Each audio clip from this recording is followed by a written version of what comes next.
এতদিন তো জানতাম বিদ্যুৎ চলে গেলেই বোধহয় অন্ধকার হয়, কিন্তু আজ তো দেখছি চারিদিকে আলো থাকা সত্ত্বেও অন্ধকার নেমে এসেছে।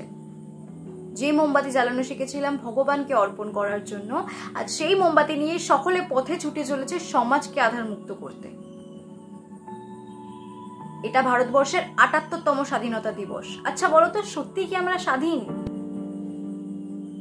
আজ এরকম স্বাধীনতা লাভের জন্যই কি নেতাজি সুভাষ, মহাত্মা গান্ধী, ভগৎ সিং লড়াই করে নিজেদের প্রাণ বিসর্জন দিয়েছিলেন? ৭৭টা বছর কেটে যাওয়ার পরেও আদেও কি আমরা প্রকৃতপক্ষে স্বাধীন হয়ে উঠতে পেরেছি? ও দোষ তো নাকি আবার আমাদের মেয়েদেরই।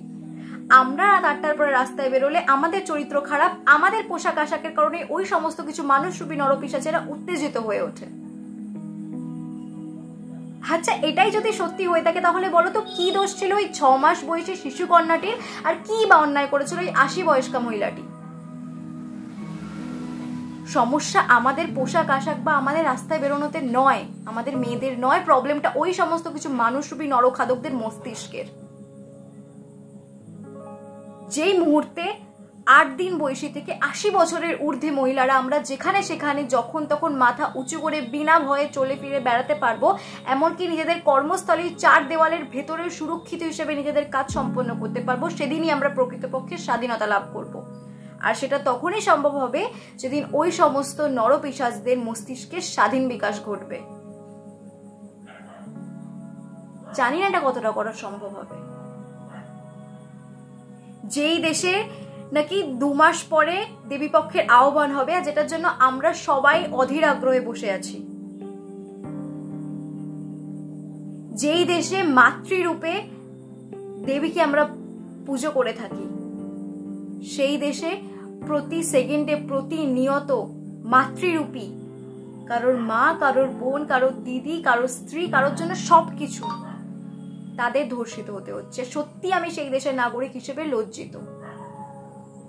আবার শুনলাম আমাদের মেয়েদের জীবনের মূল্য নাকি মাত্র ১০ লক্ষ টাকা।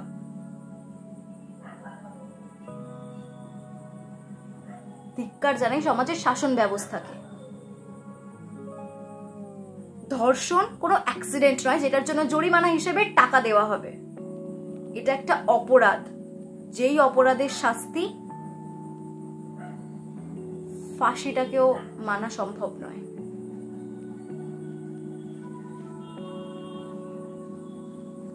এত প্রোটেস্ট, এত ধর্ণা চলছে, আদেও কি এইভাবে সমাজকে কলুষিত মুক্ত করা সম্ভব?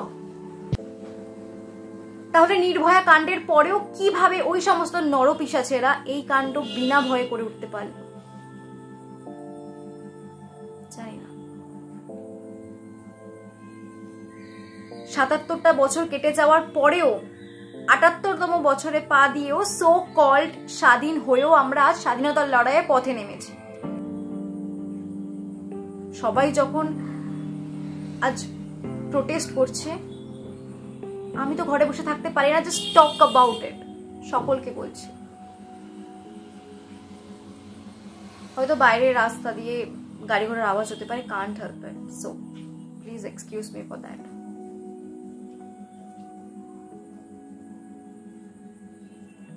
এইবারে কোনো মায়ের খোল খালি হলেও আমাদের লড়াই ব্যর্থ যাবে না। একটাই কথা বলবো, একক ধ্বনি করলে রোদ একবার, হুঙ্কারে গর্জে ওঠো বারংবার। হোক প্রতিবাদ।